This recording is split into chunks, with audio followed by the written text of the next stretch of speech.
Halo semuanya, selamat datang di pembahasan kita kali ini. Jujur, saya super excited bahas topik ini, karena kita lagi benar-benar jadi saksi mata sebuah revolusi nyata di dunia olahraga. Selama berpuluh-puluh tahun kan, kita tahu kalau kekuatan bulu tangkis dunia itu selalu dikuasai negara-negara Asia, dengan Denmark sebagai satu-satunya raksasa dari Eropa. Tapi hari ini, peta kekuatan itu lagi diacak-acak. Kita bakal membedah kebangkitan historis dan jujur saja sangat tidak terduga dari tim bulu tangkis putra Prancis. Coba kalian bayangin, gimana ceritanya sebuah negara yang nggak pernah menyentuh satupun medali Olimpiade di cabang bulu tangkis, tiba-tiba bisa menaklukkan seluruh Eropa dan bikin heboh sedunia. Ini tuh bener-bener kayak cerita David melawan Goliat di era bulu tangkis modern. Mereka bukan lagi sekedar tim pelengkap undian aja loh, mereka sekarang adalah ancaman nyata buat negara-negara tradisi bulu tangkis. Bagian pertama, revolusi bulu tangkis Prancis. Langsung aja kita selami gelombang kejutan luar biasa yang dibuat Prancis baru-baru ini. Biar kalian ada gambaran seberapa gila performa mereka sekarang, mari kita bahas pencapaian monumental ini. Kita punya Christophe Popov yang sukses cetak sejarah sebagai wakil Prancis pertama yang juara BWF World Tour Finals 2025. Yang bikin merinding, dia rekor tak terkalahkan di fase grup, menumbangkan nama-nama raksasa kayak Jonathan Christie dari Indonesia dan Shi Yuki dari Tiongkok. Terus, ada keajaiban Alex Lanier yang berhasil bawa pulang Piala Japan Open 2024 di usianya yang baru 19 tahun. Puncaknya, tim nasional putra mereka baru aja menggulingkan skuad legendaris Denmark untuk merebut mahkota juara beregu Eropa 2026. Wah, ini sih udah jelas bukan kebetulan lagi. Ini murni dominasi. Lanjut ke bagian kedua, perjuangan selama 3 dekade. Kesuksesan yang kelihatan sangat instan tadi, nyatanya butuh waktu 30 tahun loh untuk dibangun dengan sangat teliti.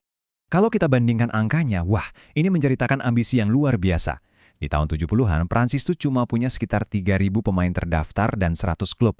Coba bandingkan sama hari ini, ada lebih dari 250.000 pemain yang tersebar di lebih dari 2.000 klub. Federasi mereka benar-benar melakukan ekspansi besar-besaran dan sistematis. Ya, logikanya gini, untuk nemuin mutiara terbaik, kalian kan harus memperluas lautan tempat kalian mencari kan? Nah, gimana sih cara eksekusinya? Direktur teknis mereka, Cyril Gombrowicz, membongkar master plan ini.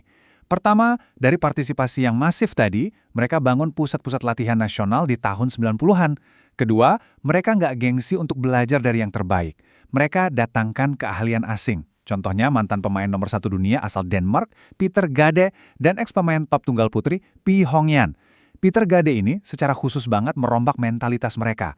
Dari yang awalnya cuma mikir jangka pendek, jadi punya ambisi buat jadi nomor 1 di dunia. Langkah ketiga, menanamkan budaya disiplin kelas atas. Anak-anak muda Prancis ini sekarang berlatih 4-5 kali seminggu dengan satu visi mantap, jadi juara dunia. Masuk ke bagian ketiga, bintang era baru dan kekuatan mental. Kita bakal lihat siapa aja atlet yang jadi ujung tombak ini, dan yang lebih penting, beban mental super berat di balik kesuksesan cepat itu. Di balik gemerlap medali dan piala, ada sisi kemanusiaan yang kadang kita lupa. Dengerin deh pengakuan Alex Lanier, bintang muda 19 tahun yang sekarang tembus peringkat 10 dunia. Dia dengan jujur cerita betapa dia sempat kehilangan motivasi setelah kalah pahit dari Victor Lai di All England Open baru-baru ini. Dia bilang api di dalam dirinya itu sempat meredup. Dan jujur aja, jauh lebih susah buat bertanding kalau api itu lagi nggak menyala. Ini jadi semacam pengingat buat kita ya. Sukses di usia belia itu datang bareng tekanan psikologis yang luar biasa gila. Menjaga dorongan kompetitif alias api ini tetap hidup di tengah jadwal turnamen yang padat adalah tantangan terbesar atlet elit. Tapi kerennya, Lanier gak mau nyerah gitu aja sama tekanan. Dia ambil langkah cerdas. Lanier berencana buat hubungi Victor Axelsen. Ya, legenda Denmark peraih 2 emas Olimpiade yang baru aja pensiun itu. Kita semua tahu Axelsen ahlinya kalau urusan comeback epic dan jaga fokus di momen-momen paling genting. Langkah Lanier buat cari mentor sekelas Axelsen ini nunjukin banget kedewasaan dia. Ini membuktikan bahwa di level atas, ini bukan cuma soal adu fisik lagi, tapi seberapa tangguh mental yang kamu punya. Dan akhirnya, bagian 4, ujian terbesar di Thomas Cup. Semua strategi dan persiapan mental bertahun-tahun tadi bermuara di satu turnamen krusial yang lagi berjalan sekarang, Thomas Cup 2026 di Horsens, Denmark. Mari kita intip tingginya tensi di grup D saat ini. Indonesia lagi memimpin puncak klasemen dengan 2 kemenangan. Dibuntuti Thailand dan Prancis yang sama-sama punya 1 kemenangan dan 1 kekalahan. Prancis baru aja menyapu bersih Aljazair 5-0. Kemenangan krusial banget pastinya. Tapi jangan lupa, sebelumnya mereka kena sikat 1-4 oleh Thailand. Jadi posisi mereka sekarang tuh sama sekali belum aman, gengs. Selisih gol match akan sangat menentukan nasib mereka buat lolos. Nah, ini dia skenario hidup matinya. Tanggal 28 April 2026.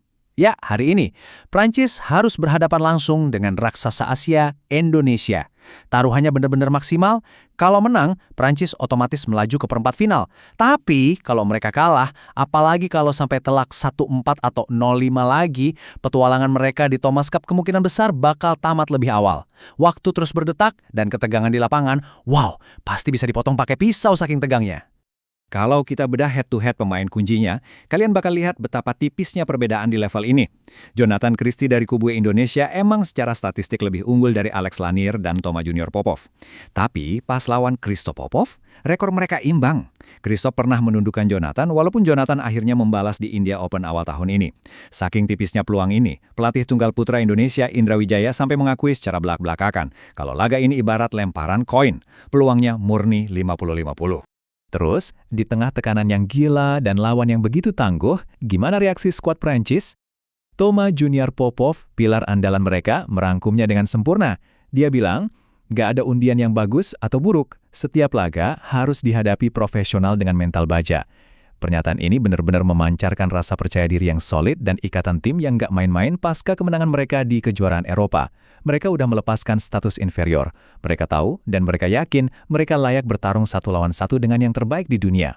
Pada akhirnya pembahasan kita hari ini menyisakan satu pertanyaan besar buat kita renungkan. Kita udah lihat proses 30 tahun yang masterful ini. Kita lihat gelar demi gelar yang udah mereka rebut dan pertarungan do or die yang lagi mereka hadapi hari ini. Tapi, menatap jauh melewati Thomas Cup, pertanyaannya adalah, mampukah generasi emas Prancis ini mempertahankan momentum, kedisiplinan, dan api mental mereka sampai ke Olimpiade Los Angeles 2028 nanti? Apakah master plan 3 dekade ini akan berujung pada medali Olimpiade yang selama ini cuma jadi mimpi buat mereka? Pastinya ini bakal jadi perjalanan yang super seru buat kita ikuti. Terima kasih udah ikut bergabung di pembahasan kali ini, teruslah belajar dan sampai jumpa di pembahasan selanjutnya.